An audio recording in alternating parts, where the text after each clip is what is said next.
Happy birthday, happy birthday, happy birthday to you.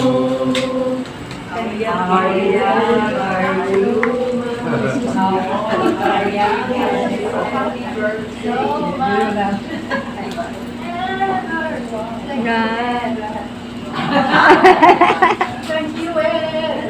So much. Happy birthday! Happy birthday! Did I mean New Year? New Year for baby New Year.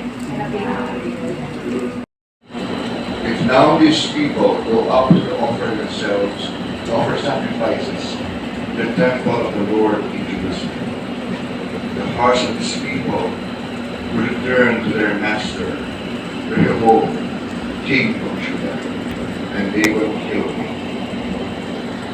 After taking counsel, the king made 2 calves of gold.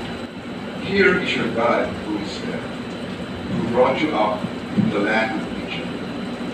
And he put one in Bethel, and the other in Dan. Ikaw na po bahala.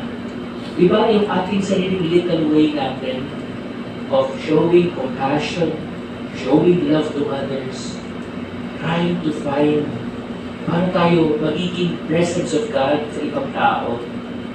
Mga little acts of kindness natin.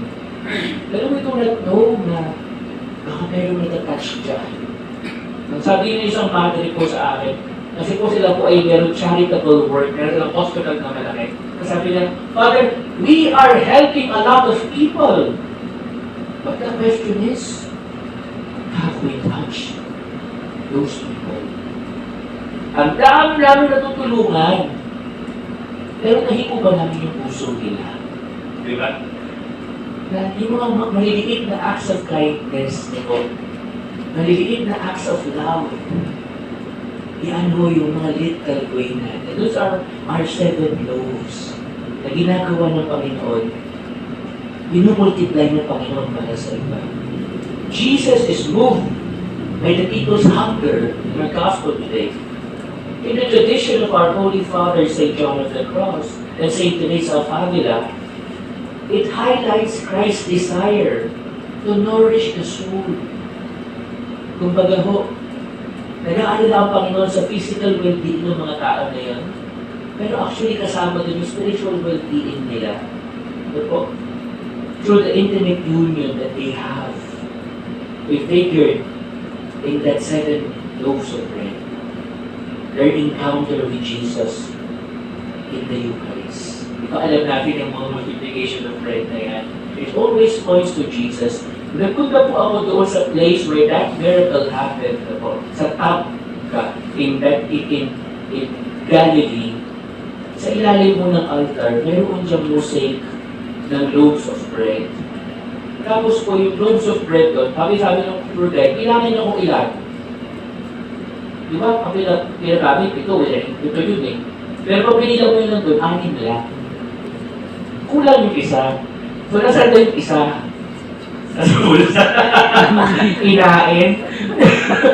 Pero ang sabi ng ating tour guide, kulang, ito, 6 lang. Kasi si Jesus yung kapito. Si Jesus yung magpa-perfect noong buhay natin. Sabi ng aming tour guide. Text dun sa handout, di ba? Pero in-assign pa rin kasi ako. So sabi ko, nagawa na lang siya.